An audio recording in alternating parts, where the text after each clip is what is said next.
বন্ধুরা, আশা করি সকলে ভালো আছেন। আমিও ভালো আছি। আজকে এই পেজে নতুন একটি ভিডিও নিয়ে আসছি।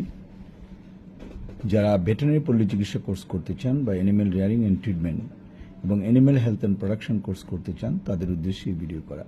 গণপ্রজাতন্ত্রী বাংলাদেশ সরকার কারিগরি শিক্ষা বোর্ডের অধীনে যারা ভেটেরিনারি পল্লী চিকিৎসা কোর্স, গৃহপালিত পশু পাখি যারা লালন পালন করেন এবং পেটস যারা বিভিন্ন পাখি লালন পালন করেন তাদের প্রাথমিক ট্রিটমেন্ট শেখার জন্য আপনার এলোপ্যাথি, হোমিওপ্যাথি এবং হার্বাল ট্রিটমেন্ট আলোচনায় থাকবে।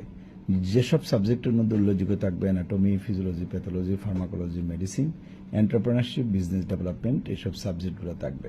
যারা প্রাথমিক চিকিৎসা শিখতে চান, গরু, ছাগল, হাঁস, মুরগি, তারপরে বিভিন্ন পাখি, বিড়াল, তারপরে কুকুর, এগুলা ট্রিটমেন্ট শিখতে চান তাদের জন্য কিন্তু খুবই উপকার হবে।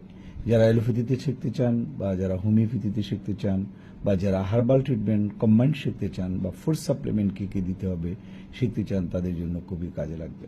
আমাদের ঢাকা উত্তর অফিস, সিলেটে আম্বরকানা, ময়মনসিংহে পাদ্রী মিশন রোডে আমাদের অফিস রয়েছে, সেখানে যোগাযোগ করতে পারেন।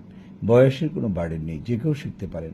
পাখির চিকিৎসা, বিড়ালের চিকিৎসা, কুকুরের চিকিৎসা এবং হাঁস মুরগির চিকিৎসা, আপনার গরু, ছাগল, বেড়া, মহিষ চিকিৎসা কিন্তু একই রকম।